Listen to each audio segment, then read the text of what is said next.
முக்கிய செய்தி: திருச்செந்தூர் முருகன் கோயிலுக்கு வரும் பக்தர்கள் கடற்கரையில் தங்க வேண்டாம் என காவல்துறை அறிவுறுத்தியுள்ளது. கூடுதல் விவரங்களை வழங்குவதற்காக செய்தியாளர் மோகன் இணைப்பில் காத்திருக்கிறார். மோகன், விவரங்கள். நிச்சயமாக சரவணன். திருச்செந்தூர் பகுதியில் தற்போது கனமழை பெய்து வருவதால் திருச்செந்தூர் சுப்பிரமணிய சுவாமி திருக்கோவிலில் இன்று பௌர்ணமி தினத்தை முன்னிட்டு கோவிலுக்கு வரும் பக்தர்கள் கடற்கரையில் தங்குவதை தவிர்க்குமாறு தூத்துக்குடி மாவட்ட காவல்துறை சார்பில் அறிவுறுத்தப்படுகிறது. திருச்செந்தூர் அருள்மிகு சுப்பிரமணிய சுவாமி திருக்கோவில் மாதந்தோறும் பௌர்ணமி தினத்தை முன்னிட்டு லட்சக்கணக்கான பக்தர்கள் திருச்செந்தூர் கடற்கரையில் தங்கியிருந்து தரிசனம் செய்து வருகின்றனர். இந்நிலையில் திருச்செந்தூர் மற்றும் சுற்று வட்டார பகுதிகளில் நேற்று இரவு முதல் தற்போது வரை 60 மில்லிமீட்டர் மழை பதிவாகியுள்ளது. மேலும் இன்றும் காலை முதல் தொடர்ந்து மழை பெய்து வருவதாலும் திருச்செந்தூர் கோவில் கடற்கரை பகுதிகளில் பக்தர்கள் தங்க இயலாது.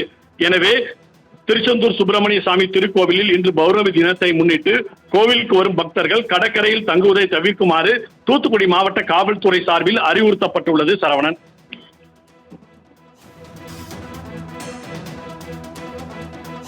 தாங்கள் வழங்கிய தகவல்களுக்கு நன்றி மோகன்ராஜ்.